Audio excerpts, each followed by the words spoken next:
Why men think with their eggplants. An exercise in understanding for women. Over the years, I've heard women ask the question, why do men think with their eggplants? More times than I care to remember. In this video, I will answer that question by challenging the women to do a fun exercise that is guaranteed to give them a better perspective into the male mindset so they can answer this question for themselves. Before we begin our little exercise, I request that you like, subscribe, and share this channel and content. All suggestions and comments are encouraged. Now, back to the subject at hand. Ladies, I would like you to take a couple of hours to perform this little exercise the next time you know you will be alone at home and not interrupted. Step number 1. Find some jeans and a shirt along with full-sized underwear, not a thong or G-string type, and no bra. Step 2. Get naked. Avoid doing anything freaky, for the moment anyway. Step number 3. Here's where we may have to get creative. So, I'm sure most of you females know or have at least heard of something known as a strap-on, right? Well, if you haven't, it's a harness type of thing that holds a fake eggplant that can be adjusted to fit the female form to simulate male junk for various reasons we won't discuss here. If you have one of these, put it on now. If you don't have one, be creative. Go to your refrigerator and get a cucumber, carrot, or eggplant and duct tape it or glue it to an old belt to hold it in the right place. If you don't have these veggies around the house, roll up some socks and form them to the approximate size and shape. Again, be creative. The goal is to wear something that is the approximate size and shape and position of the male, thingy. Step 4.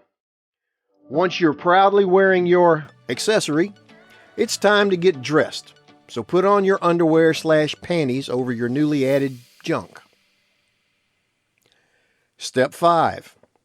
Once your underwear is on, it's time to put on your jeans.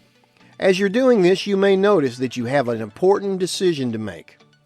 Where to put your manhood. So, do you dress right or dress left? You see, it has to go somewhere. And once you've made this decision, it's time to button up and zip up your jeans. Step 6. Now that you're feeling some pressure downstairs, so to speak, go ahead and put on your shirt. Step 7. Take a walk around your house. How does your groin area feel now? Constricted? Confined? Uncomfortable? Crooked?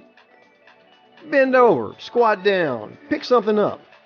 Notice how your jeans fit and feel. Are we having fun yet? Now, go about your normal activities for a couple of hours. Keep in mind that while this exercise can demonstrate to some extent what it's like to have a joystick, you'll never get the full impact since there are no nerves in your fake phallus like there are in the real thing. No sudden changes in size or shape that can happen depending on the weather or hormonal input that men deal with. So you'll have to use your imagination here and think what it'd be like to have a 5.5-inch happy button leading you around every day. By now you should be noticing that your new appendage is the first thing to enter a room and lead your way around.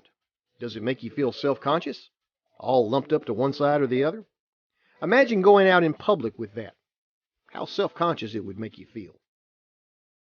Go ahead and head to your toilet to urinate. Remember, you don't have to sit down this time. Unzip your pants and fish out your fake joystick. How easy is that? Again, imagine what it's like to fish out the real one with real skin and nerves attached. Now, put it away again. Yes, you'll have to do some adjustment. Wait, don't leave the bathroom yet. Let's simulate going to do a number 2 while we're here. So, pull down your pants and underwear and have a seat. Take a look down and notice, where is your eggplant? Is it hanging in the water? Ew. Is it resting on the toilet bowl rim? Yuck. Is it resting on the toilet seat? Ew. Or is it hanging freely, not touching anything? If it is, guess what will happen if you start to urinate without holding on to it? Just like a miniature fire hose, you're going to get things wet in your bathroom. All right, stand up, pull your jeans and undies up, and let's go have a seat and relax for a little while. Are you sitting down now? Great. Do you feel like you're about to pop your pants yet? How comfortable are you? Step number 8. Go take off your fake eggplant and reflect on the following. Listen, please don't take this little fun exercise as some sort of men have it so tough example and think I'm trying to do a comparison. I'm not. I understand that women have things to contend with that are specific to being female, like that lovely time of the month, feminine hygiene products, menopause, etc.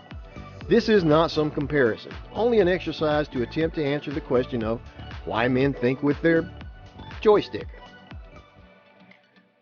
When you have a very sensitive part of the body that leads the way for you all day, every day, that responds to temperature changes, to keep little swimmers in the testicles at a constant temperature, and also responds to touch, and also responds to visual stimuli, it can be hard to think of anything else sometimes, particularly in crowded places. It is also a source of embarrassment, uncertainty, and anxiety, particularly as teenagers or young men. With hormonal changes throughout puberty, it can be hard to know when your little soldier is going to wake up and say hello to the world. Usually it's at some very inopportune time. Of course, as we age, the opposite can be said, as our little soldier stops being so bright-eyed and bushy-tailed and sometimes fails to heed the call of romance, shall we say. And of course, if you're going to talk about men's eggplants and what it's like to have one, we absolutely have to address why most men want a bigger one than they already have. Men are practical, usually. And just like any other tool we own, it's better to have one and not need it than to need it and not have it.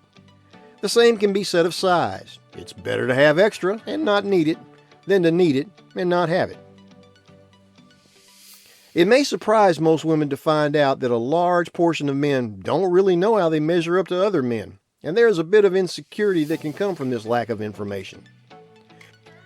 For example, I was in the Navy when I was a young man, lived on board a ship with 350 men, showered, dressed, and exercised with them every day for years. And while I saw many joysticks, I don't recall ever seeing one of them happy. Except mine, thank God. You see, it's hard to tell the size of a man's junk when not happy.